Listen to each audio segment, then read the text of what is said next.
Parang parang isipin nyo naman, babaero na naman si Paul eh. Diba? Ako pa. Kiniklear ko lang, Si Direk yan, mabait yan. O, si Alre. Ito pala, question pa. Baka pwede ka makatulong din dito. Maganda, no? Kasi maraming mga nandito part of our team is Babaero dati. Ayusin natin yan. Oo. Ay, sumasagot. Oo. Pag babaero, hindi. Alatang siya nga yung babaero dito eh. Siya tinamaan eh, di ba? Hindi, marami ditong merong mga service craft, di ba? Yung parang they're paid for their service na parang, syempre, sabihin ng mga tao, wala ka naman kapital dyan eh. Skills yan eh. Now, ang question ko sa'yo, I want your inputs on this. How do you determine your value? How do you determine your value? Ito palang presyo mo. Paano mo, sabi mo, 10,000 lang. Tapos, paano mo Itinataas. At paano mo nalalaman kung ito na yung taas? Sa amount of work. Sa amount of work na pinapakita mo, kasi may work hours tayo. Kahit sa company, di ba, magla-log-in ka. Pag maaga kang nag-log out, makikita ng kumpanya mo. Hindi ka itataas kung marami kang Tama. kulang na work. Working hours. hours. Same thing with your craft. Kung hindi mo alam paano tumiklada paano kumulot. Pag inaral mo siya, inabot ka ng 3 months. Sabihin mong 10,000 per month. That's 30,000. You can increase yourself 30,000 more because pag nag-perform ako, may kulot na ako ng ganun. It really depends on your work. Maganda Yung workflow mo. Kaya sabi ko sa inyo, bigyan nyo 100%. The more 100%, the more chances na pwede mong tumaas. Pero pag 50% lang, hindi mo pwede sabihin 100% tataas ko. Hindi. 50% lang binibigay mo eh. So yung workload, workflow, working hours, as long as you're doing your work, diba? You're doing your work, your gift, araw-araw, obsessed ka sa kanya. Lagi kang kumakanta, lagi mo kinakalikot yung piano, lagi ka nagpapatugtog, na instead na, diba, ganito, tumingin ka sa flat earth, diba, ganyan, lagi ka nagpapatugtog. Ang ganda kasing example niya eh, diba, na wala kasing kwenta sa mga normal na tao. Sa normal na tao, ha? Pero kung scientist ka nga, may worth sa'yo yun, diba? Kasi nga scientist ka eh, diba? O hindi na sa flat earth, sige. Kasi baka sabihin nyo, against ako sa mga ganun eh, diba? Yung mga mga naniniwala na lang sa aliens.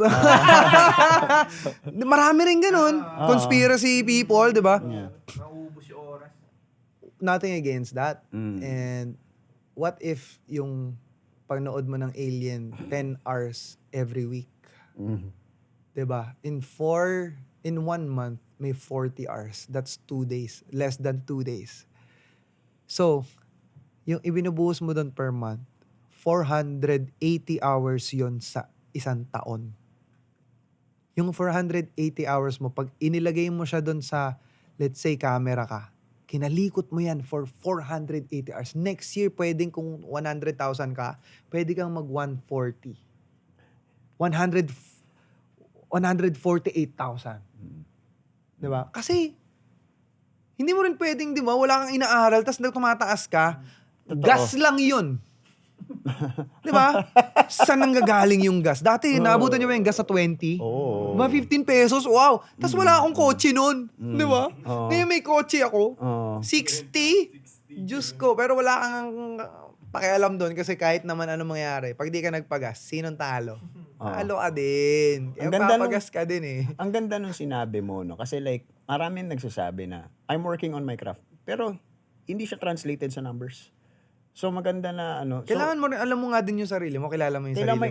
May working hours talaga, no? Oo, Importante. na parang, pero wag din nga yung overgrinding. Nakakapagod yun. Mas nakakapagod yung overgrinding kaysa dun sa undergrind. Mas nakakapagod yung over.